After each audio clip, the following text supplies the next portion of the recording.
Hey guys, this is Tate with Key to Life, just checking out the Silver Bullet over here.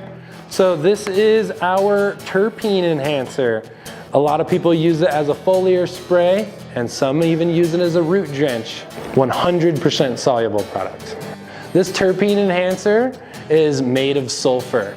This is actually another product that uses nanoparticle enzymatic encapsulation, just like the amino acids, which allows it to solubilize in your reservoir very evenly and quickly. This product was involved in a lot of awards in 2017, several awards in Chalice, and several other competitions in general. Sulfur's relationship is very unique with the plant. It works in tune with nitrogen. So as your plant is breathing up gases from the atmosphere, you're taking up about 86% nitrogen and about 6% hydrogen sulfide. That directly correlates to nitrogen and sulfur being some of the first two nutrients that your plant uptakes.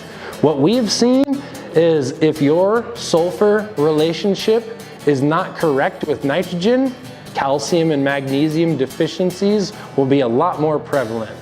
So if you guys are having yellow crops or weird internodal growth, check out Silver Bullet, both as a foliar feed or a root drench. It can help you out a lot. Pro tip, pro tip, pro tip. My personal pro tip with Silver Bullet is to make sure that it's fully mixed inside of your foliar applicator and your reservoir. And also, if you're foliar applying this, to get the proper PPE. I really recommend a nice mask. That's really all that you really need for this product. My other pro tip for Silver Bullet is to stop foliar spraying it onto your plants at about week 3 into bloom.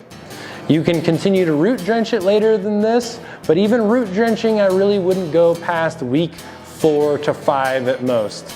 Be careful as you're using it, less is more with Silver Bullet. Visit BWGS.com to check out all the Key to Life products, and also go to your nearest hydroponic retail center and ask them for Key to Life products if they don't have them.